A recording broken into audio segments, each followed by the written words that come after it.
Доброе утро, дорогие наши друзья! Мы продолжаем буддийский путь. С вами Тенцин Байлак.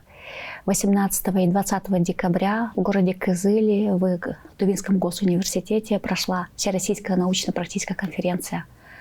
И на эту конференцию приехала калмыцкая делегация.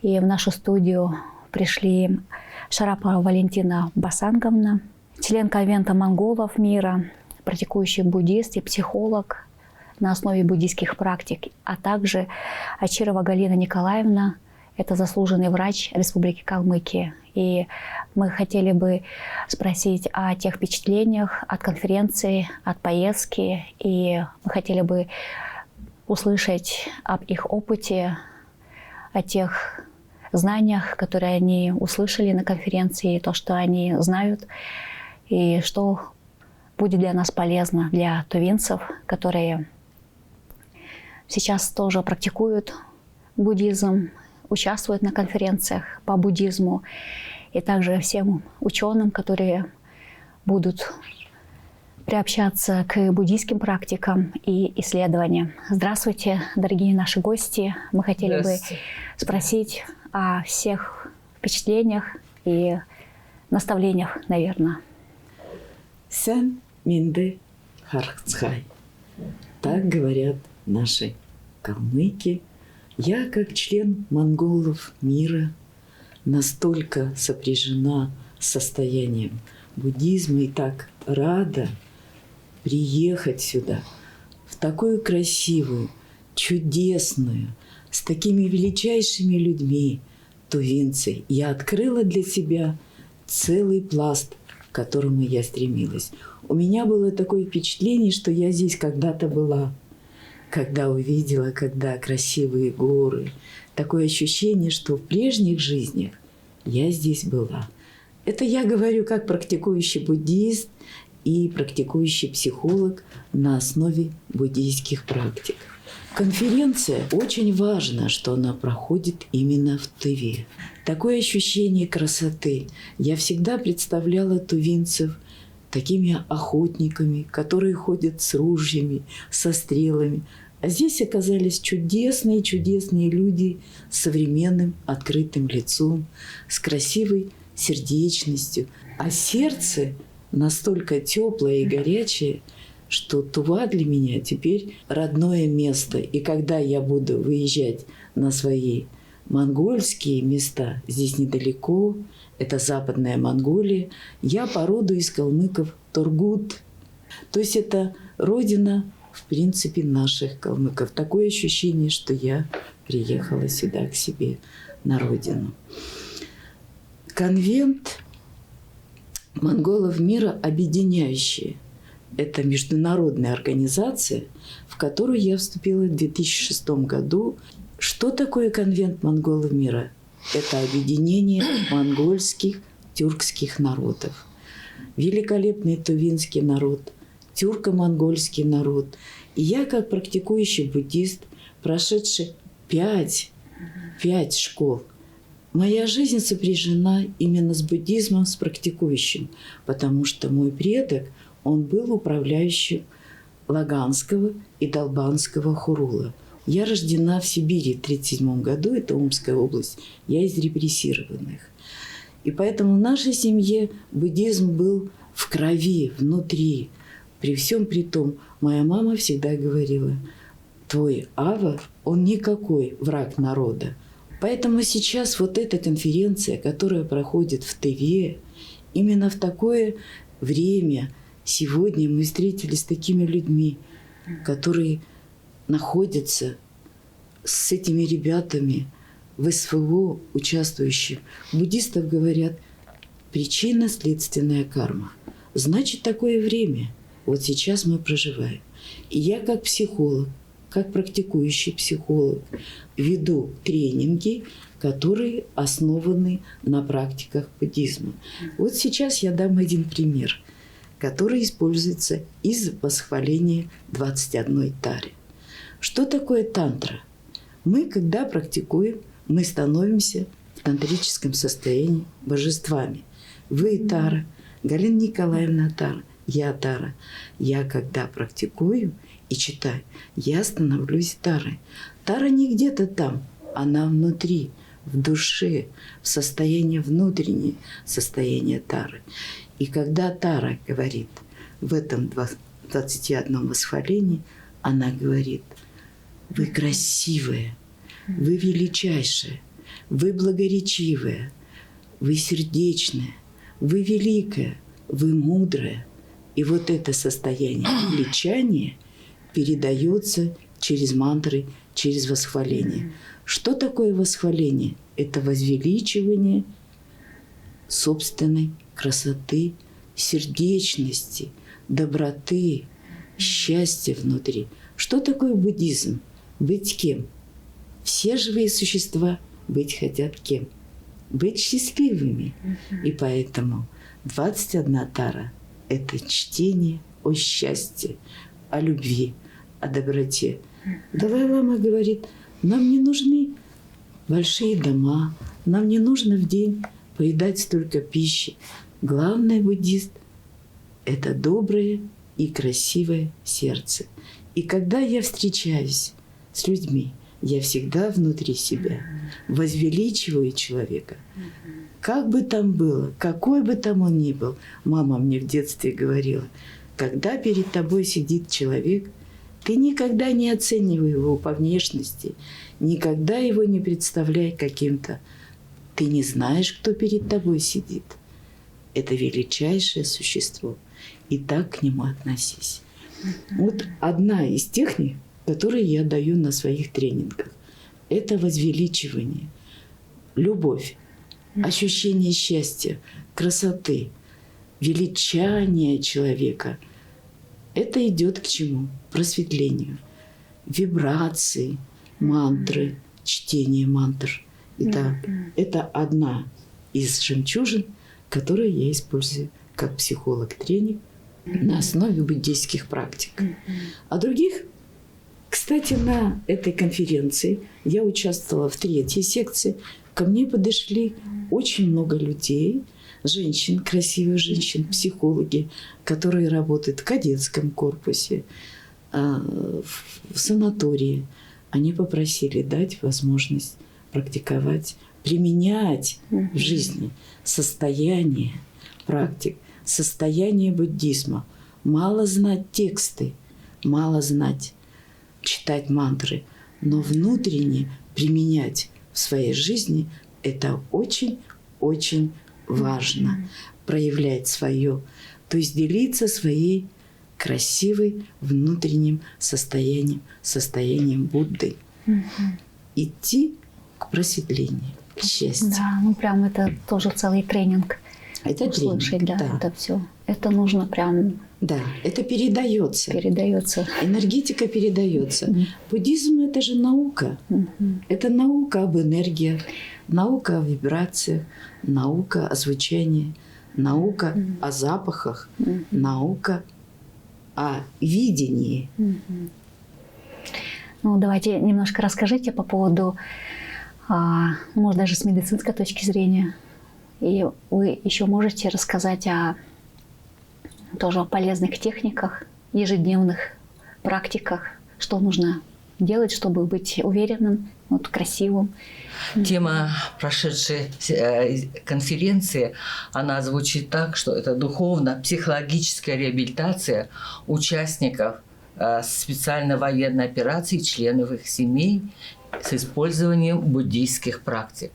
Я как врач хочу сказать, что в сегодняшних условиях, когда идут эти события, я думаю, что каждый россиянин, он не может равнодушно это все слушать и созерцать. И поэтому сегодняшняя тема, она настолько затронула до глубины души всех наших присутствующих участников, потому что практически это касалось всех. Как поддержать наших участников СО, тех, которые сегодня там находятся в горячей точке, когда они возвращаются сюда, к нам, домой, с ранениями, с психологической травмой. И эти травмы не только у самих участников психологически отмечаются, но и у членов их семей. И поэтому сегодня в нашем обществе это все представляется достаточно значительной проблемой. И здесь, когда мы говорим о том, как нам восстановить психику, как восстановить физическое здоровье, конечно, буддийские практики здесь в данной ситуации будут иметь более такое важное значение, может быть, чем в обычной жизни. Почему? Потому что сегодня именно больше всего затрагивается, изменяется психика наших участников СВО. Самое главное, даже при физическом их страдании, недуге, главное изменение происходит в психике. И, конечно, восстановление психического здоровья, духовного здоровья – это сегодня наша главная задача всего нашего общества. И буддийского, и медицинского, и всех, кто неравнодушен к этой проблеме. И сегодня выступали очень много таких докладов, из которых можно было подчеркнуть, очень хорошие доклады были и со стороны нашего буддийского духовенства. Знаете, поразило до глубины души выступление ламы Стрелкового полка, который 515, который Тувинский, да, 55-й, извините, да. Я хочу сказать, вот, знаете, пребывание его в такой точке, где он на глазах творилось, и, конечно, он до такой степени, до глубины души, он все это был, ну, потрясен, и это то, что он говорил, это и нас затронуло. И поэтому сегодня очень важная, большая перед нами стоит, перед всеми стоит задача, как нам помочь этим людям. И мы это делать должны всем нашим сообществам. Не только медики и не только буддийское духовенство. Все, кто с этим соприкасается, все. Мы не каждый житель, каждый человек не должен равнодушно мимо проходить. Потому что иногда наше доброе слово, наше доброе отношение к этим людям, к тем проблемам, с которыми они сталкиваются, поможет им выстоять и вернуться к нормальной человеческой жизни. И поэтому духовная практика, буддийская практика сегодня, которая рекомендуется, я думаю, что на стыке вместе со здравоохранением, вместе с медицинскими работниками сегодня позволит так комплексно подойти к оздоровлению и участников СВО, и участников, и членов их семей. Поэтому думаю, что это резолюция нашей конференции, которую уже мы ее озвучили, посмотрели, прослушали, и там будут рекомендации, значит, как применить эти практики вообще в нашей общей жизни. А вот вы могли бы посоветовать, как вот не терять осознанность, жизнерадостность повседневной жизни, прям, чтобы здесь и сейчас и сегодня не терять эту веру в себя, уверенность, быть уверенным? Знаете, я хочу сказать, конечно, как вот Валентина Басановна говорила, все начинается именно с внутреннего состояния, потому что мы должны утром, проснувшись, поблагодарить за то, что мы проснулись, за то, что мы видим этот окружающий мир, мы слышим звуки, мы видим свет. И я думаю, что это огромное богатство по сравнению с тем, кто этого лишен. И это осознание должно быть нашим главенствующим. И когда мы выходим, просыпаемся в окружающий мир, мы обязательно должны себе задать вопрос, что я могу доброго, светлого, полезного сделать для людей. И если эта мысль у нас будет, начиная с утра, сопровождать весь день, я думаю, что к вечеру мы уже можем сказать, да, я прожил этот день хорошо, потому что я помог людям, я помог им советам, я помог им практическим каким-то советам. И вот именно это осознание, я думаю, что это как раз будет придавать нам силы, значимости того, что мы в этой жизни выполняем. Его святейшество Далай-лама говорит, что, вы знаете, самая главная религия – это иметь доброе сердце. Да. И я думаю, что если каждый из нас будет иметь это доброе сердце, если мы с этим добрым сердцем будем относиться к каждому человеку, независимо, маленький, старый, там вообще нравится вам человек или не нравится, я думаю, что это ответ, мы всегда получим добро, мы получим ответ светлую улыбку.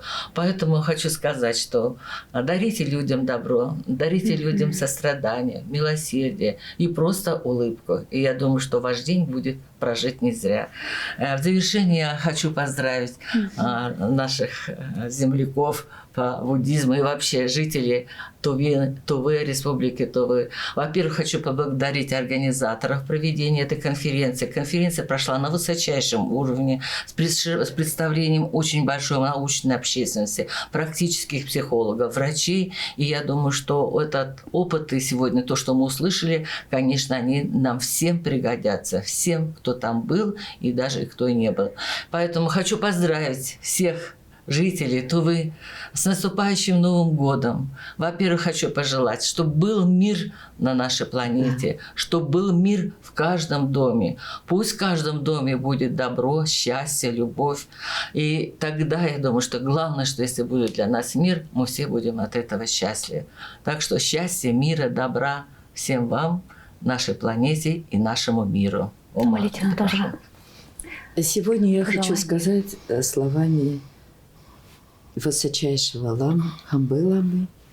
Он сказал: утром просыпайтесь и говорите мантру Ом Гати Гати, Парагати, Парасам Гати, Бодхи Суха. Вы проснулись, вы живы, вы радуетесь жизни, вы будете счастливы сами. Имея счастье внутри себя, мы можем поделиться тем, что есть у нас внутри себя.